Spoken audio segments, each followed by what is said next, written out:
I'm going to talk about Napoleon Bonaparte. Let's start with his biography. His full name was Napoleon D. Bonaparte, and he was born in Ajaccio on 15 April 1969. When he was 9, his father got him a scholarship because his father had friends in France. So he went to France and he went to a college of monks where he learned how to speak French. After this, he got a military education where he learned a lot of things like math, and he learned other languages. In 1784, he went to other school, l'école in Paris. Here he learned some other things like how to like strategic things. Then he finished this when he was 16, and that's really young because most of the people who finish the test were like 18 or something. So that also already showed he had some intelligence.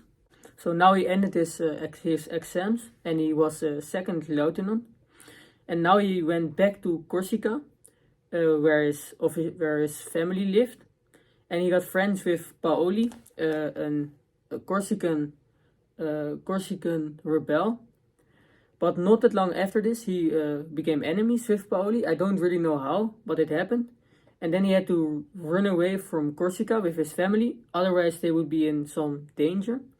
So they ran away to French, and there they also got their new name, their French name. Instead of Buonaparte, they now were named Bonaparte.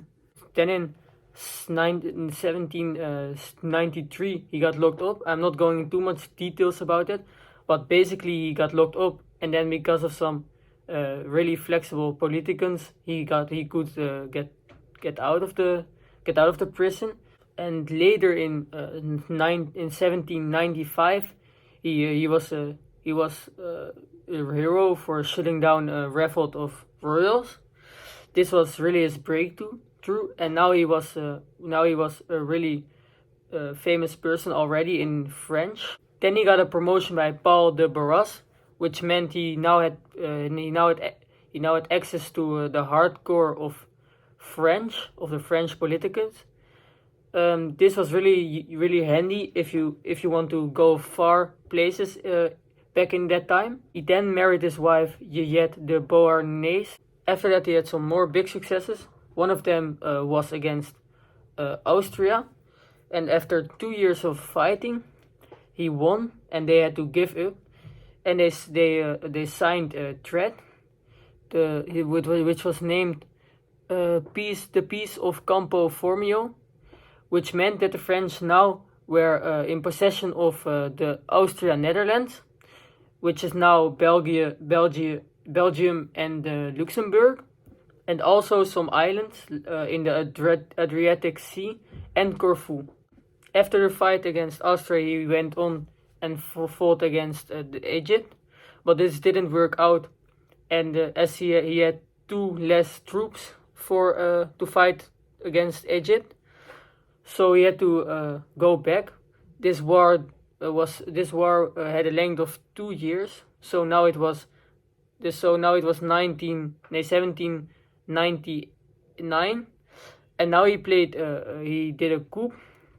So which meant he now had the power over the French, and since that moment people saw him as a savior of the nation. So he had a really powerful place, and people also saw him as a really good person, so that was really good for him. And 5 years after that, Napoleon crowned himself emperor in the Paris Notre Dame, which gave him a lot of power. His next move was attacking Great Britain in 1805. He did hinder the trade between England and Europe, so that was a good move from him, but he never won the war against England. Eventually he just couldn't keep continuing. It didn't work. So now now in the same year he also went for Austria, and instead of only getting a threat out of this attack, he now conquered Austria. It was also this war in which he won his most famous battle, the Battle of Wienen. He did won this, but with far less soldiers than the soldiers of Austria.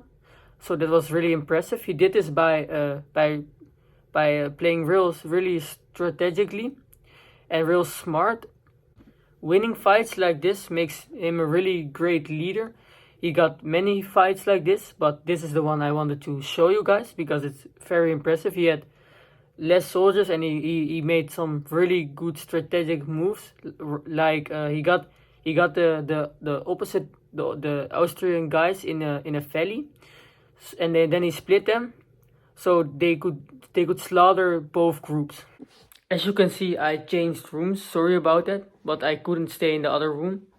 Okay, but moving on with Napoleon, he broke up with his wife in in 1809. Then in 1810 he got a new wife, and he made kids with her. So now he had a child, a boy to be precise. This meant he now had someone that could follow him up. But unfortunately, his child died at the age of 21. After he got a child, he went on and attacked the Russian Empire.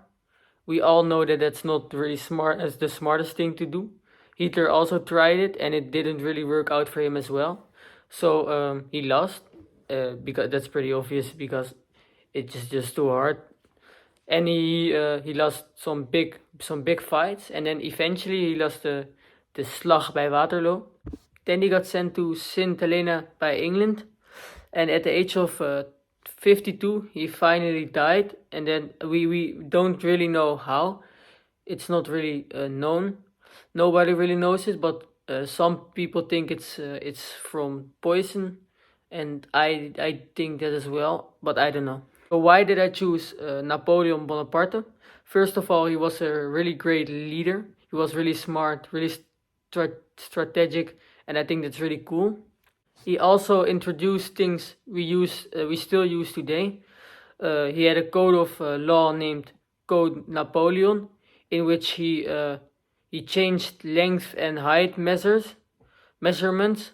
He also introduced the registry office, which meant that we now had last names, and we still use that.